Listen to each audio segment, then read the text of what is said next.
Amaro m otu ihe a ga-esi ada na ntị. Amarọkwa m otu ị ga-esi ahụta ya. But ịjụọ m from what I'm saying, from what I am saying, from what my mind is telling me, NWANYI Sameritan, she is deeply in love with me. And I am deepest in love with her. She can't wait for me to become her husband. Agaghị m eche ka m makpụrụ n'ime ya ka mụ na ya na-abụbiri dịka di na nwunye. Chineke biko help me. Robert. Anụgo m ihe ikwu. Onweghị ike na gansi wese ka nyelo gị aka. Ọ ya wasted energy. All wasted effort. Wasted swag. And wasting of starboy time. Ka ife na-akọ. Nyelo gị aka. Nwunye onye ọzọ. Robert, negodo ọchọ mma. Nwaanyị nwe swag.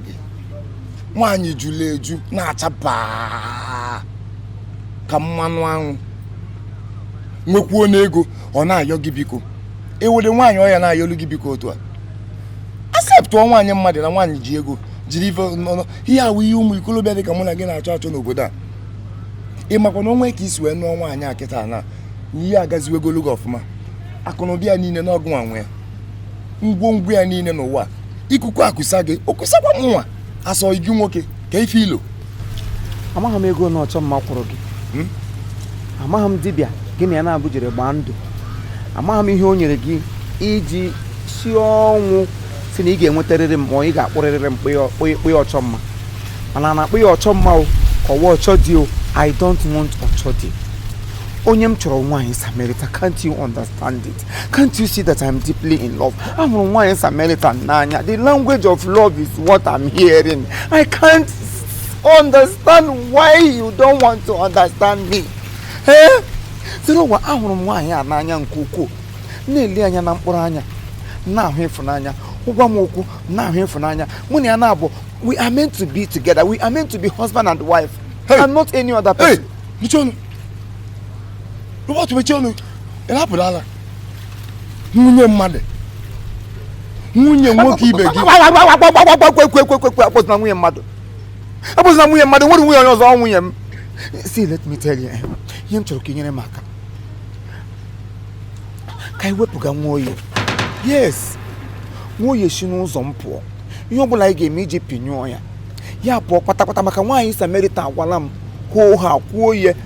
O nwere ike okwu ihe directly, but o jiri indirect gwa m sị m na ya enweghị ike ime anything with me while her husband is still alive. Nke a pụtara na onwedị ihe ọbụla mụ na ya ga-eme ebe di ya ka dị ndụ. So ihe m ga-agbawazi mbọ ugbu a imewu gịnị ka m nje aka m wepụrụ ya di ya. Achọrọ m ka itiri m aka ka mụ na-aga abụọ ka anyị gbakọ aka ka anyị wepụga nwoke a ka m nwee ike possess ya my possession. I can't wait to enter this promised land. Can't you see? Echizi ọnụ. Ikwuchaghị ihe niile ikwu. And afụgo m na ị bịara ogbugbu. Robert eche m na ị bụ ọyị m. So ife ị na-achọ imekịta ahụ ka ịkpọpụta nke aka uwe m. Ọgịdị. N'ezi anụmanya ka m gwa gị. Ahụ m ezigbo nwa Anambra. Onye Abaga na ka mbụ. Ụbụrụ eke efe ụbụrụ a inwe ike ịkpọ onye ụbụrụ eke enwere m ezigbo ụbụrụ. Negoda gị anya.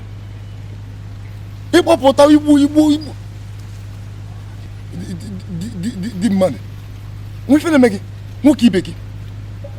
Robert efe abụ m mee aja dịrị ya efe ụkwụ ma ụkwụ a nji wee bịa obodo a mma ejikwa ya na ihe menwe na mma eje na nke ndị ikwu nne m na Abaga na ya emechaa ka mụ na gị fụ n'anụ